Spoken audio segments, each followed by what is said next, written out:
All right. It's funny. I was standing next to John Jordan. For being somebody that's vertically challenged, I felt like I'd been shrunk in the washing machine.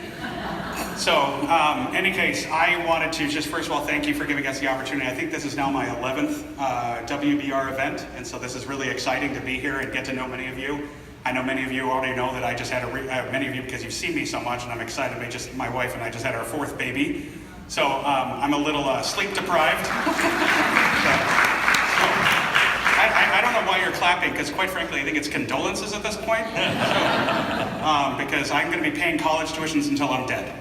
So, in fact, I figured I'll be 59 when this kid graduates from high school. So, in any case, yeah, so I might as well be dead at that point. So, our moderator kind of introduced me a little bit, but you're not here to listen to me. You're not here to listen to anything I have to say, so I'm going to turn the crux of the conversation over to my 2 friends here.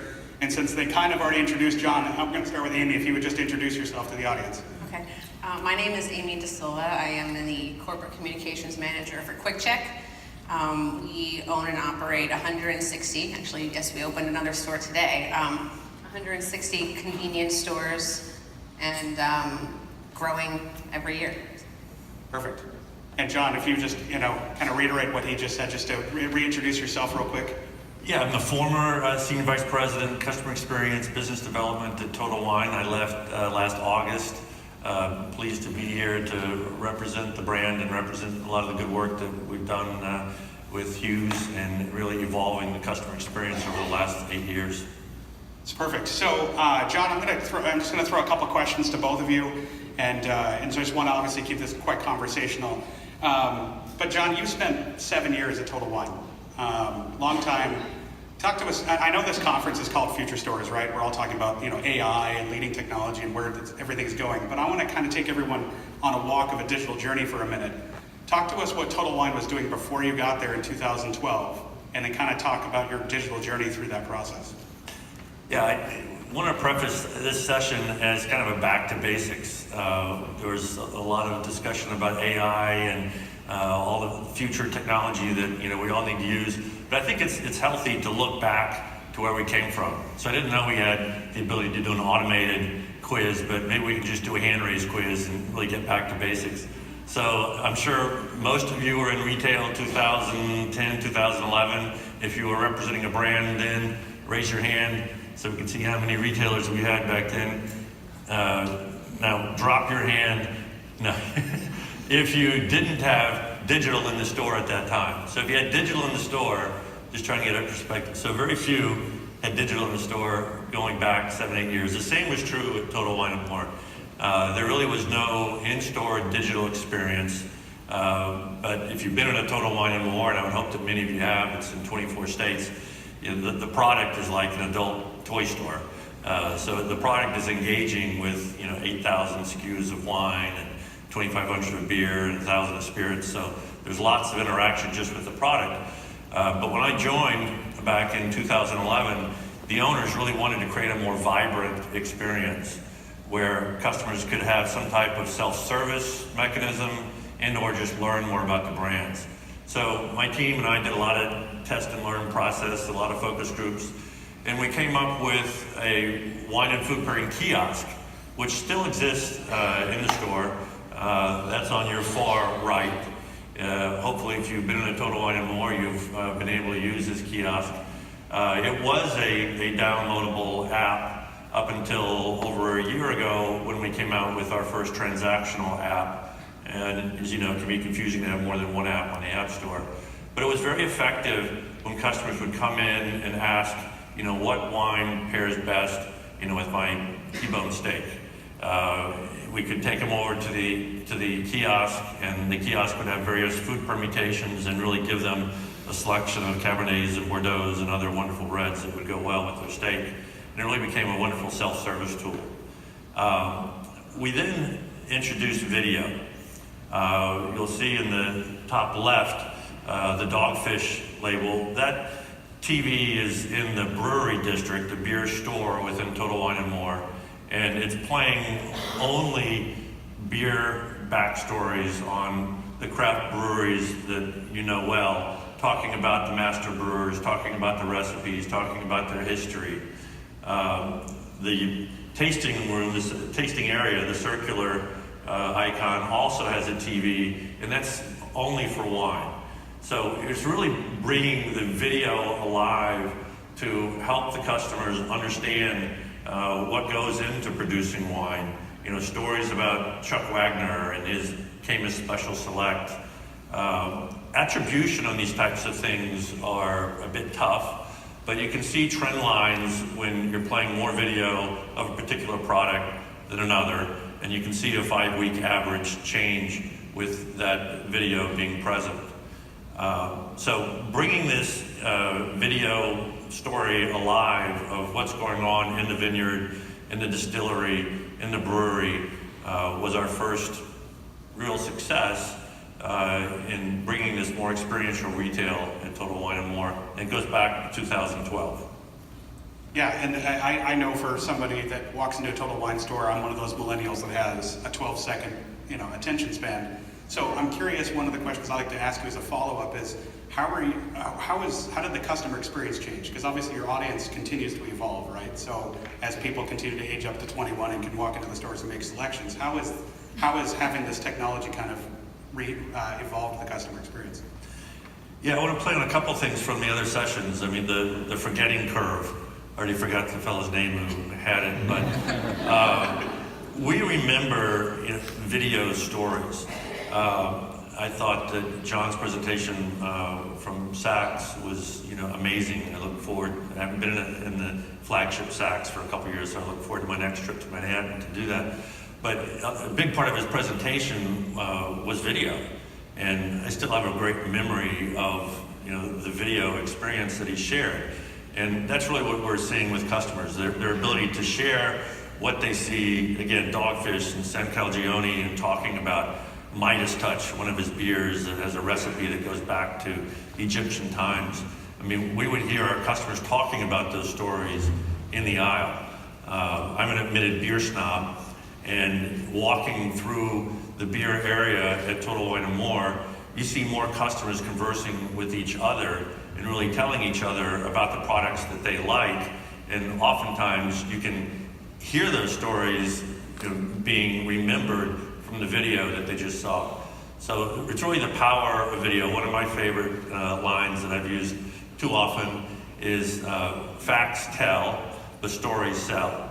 And if you can tell a really good story and it can be memorable, then you're going to have customers tell others about it, go home with that story, and it's just a great brand promotion for that particular product and for Total Wine. Perfect, yeah. All right, so appreciate that, John. That's awesome. I certainly know your experience has been vast, and so I want to take the light off you. And Amy, if you wouldn't mind, just real quickly. In fact, actually, Amy and I, we met at this conference 2 years ago, and she's been a great asset to work with, and ultimately been very insightful as well. In fact, her husband has a very good bowling game as well. And so, in any case, Amy, if you could, Amy's on the other side of the wall inside of retail, employee facing. So, Amy, would you maybe talk to us a little bit about your digital journey? Sure. First of all, I think the only reason Curtis invited me here is because he loves to bowl with my husband. Slightly hurtful.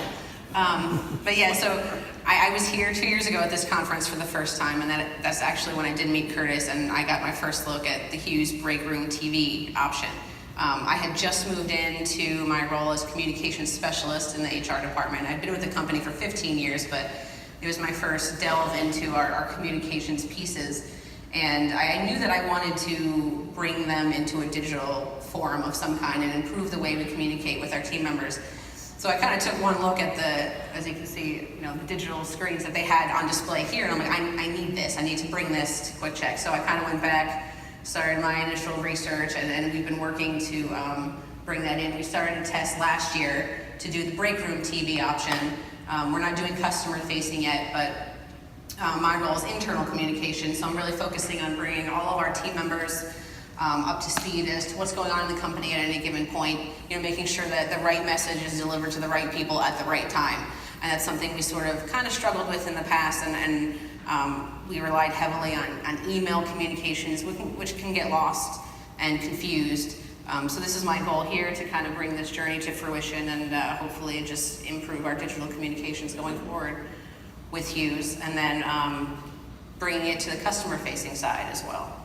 Yeah, no, and forgive me, I don't want this to sound any form like an infomercial, because I mean, these guys have a vast amount of experience, and so one of the things I'd like to kind of dig into a little bit maybe is in a QuickChek store you have 20, 30 people that are working in a store. Ultimately, they're the ones that are delivering your customer experience. So what specific issues about communications were you trying to address in working with them? Right, so I guess kind of our communications are probably on par with a lot of companies, maybe still this day. We focus heavily on email, which is great. There's always a trail, it's always there, but that can be overbearing at times if you're sending hundreds of emails from different people at the support center to one store in a day. And sometimes it's largely ineffective. For example, our stores, a day in the life of a team member in our store could be working at the checkout, it could be brewing coffee in the back, it could be stocking the cooler, making sandwiches for the customers, and it could be any combination of those things. So to get a message to one team member via an email, which may or may not ever get printed. We're open 24/7, so somebody who comes in to work the overnight shift may not ever get the message that was sent via email. So my goal was to kind of try and improve that, and we're testing these screens in a handful of stores, which have been placed in the manager's back office, which is where most of our team members will have their breaks. We have a few stores that have break rooms and break areas, but we really don't have dedicated spaces for them to sit and eat.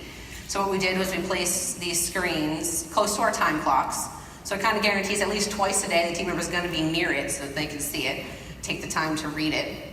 And it gives them the opportunity to sit there while they're eating their lunch or taking their snack break, whatever it may be, to kind of catch up on what's going on. And we advertise a whole bunch of things, from marketing material to, as I said, we opened a new store today, so we'll post information to let other teams know that a new store is opening.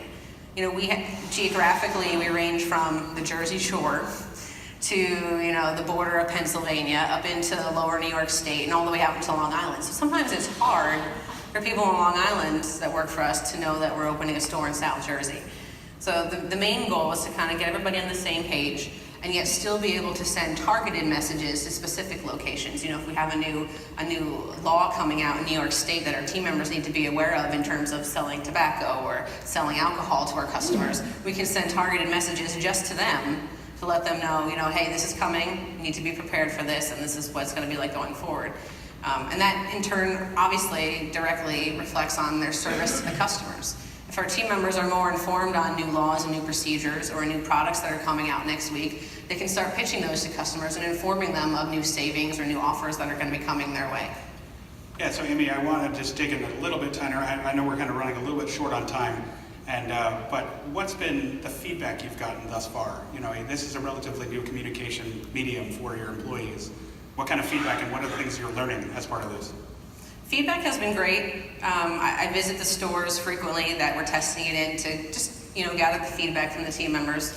I have gotten a lot of requests for a TV, because this technically is a TV and we could offer TV, so I've had requests to put the Super Bowl on. Why can't I watch Judge Judy in the afternoon? And I'm like, this is not that forum for that. But we do a lot with job postings and promotion announcements too. We have a lot of team members that like to grow to different locations depending on the availabilities, the things that open up for them. We've got a lot of feedback on that. They appreciate being able to know that the store down the street is opening a tobacco manager position. The one in my store may be full, but maybe I want to take the move down the street. So feedback has been good. Especially, we open 8 new stores every year, and a couple of the stores that we opened this year were around the corner from ones that I'm testing these screens in. And I had some of the team members come up to me when we were at the new store opening saying, why doesn't this store have one of those? And I'm like, it's still a test. We're not fully blown yet. So they're missing it already with the fact that they're in a new location and they're not getting the same level of communication and awareness that they were getting in their previous store. Perfect. Well, thank you very much. And then, John, I want to turn some time back over to you for just another minute. So I know, again, we're running short on time, but what are some of the in your mind, what's the biggest retail transformation that you saw during your time at Total Wine and your time before, but also, we're looking forward to today? What's the biggest transformation you're seeing? Yeah, it's been talked about by quite a few of the previous speakers. It's a buy online, pick up in store. Alcohol is very difficult from an e-commerce perspective.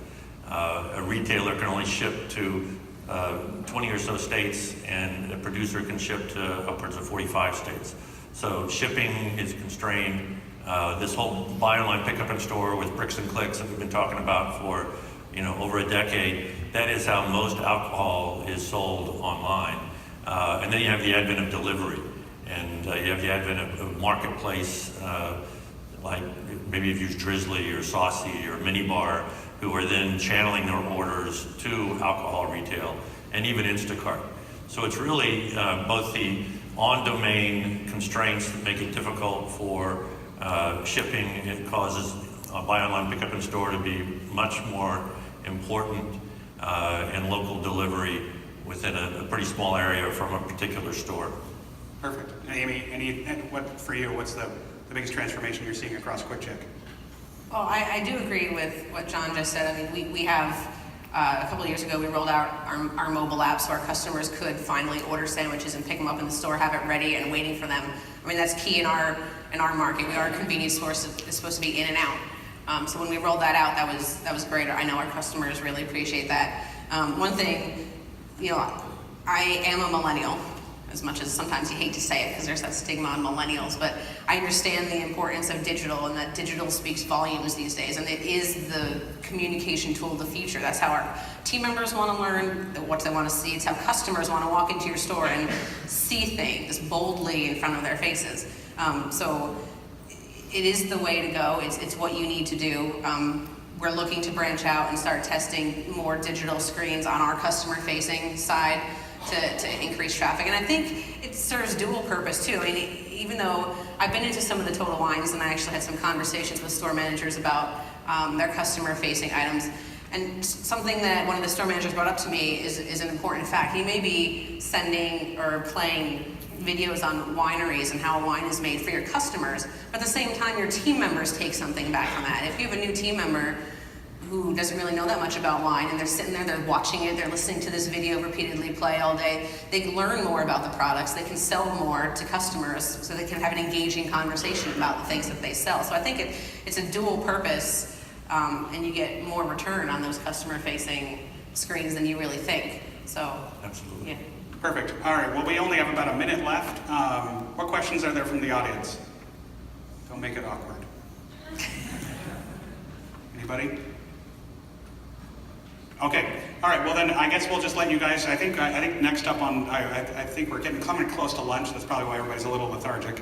But in any case, I certainly welcome you guys to find John and Amy around the event. Certainly would love to have you pick their brain. Don't come talk to me. I'm not important. Feel free to pick their brain. I know you've got some other customers here as well, so I certainly appreciate the time. And don't forget to come play Plinko, because we are giving away Amazon Echo Dots. And it's not as rigged as everybody is already saying it is. So, in any case, certainly appreciate the time, and thank John and Amy for your time as well. Thank you.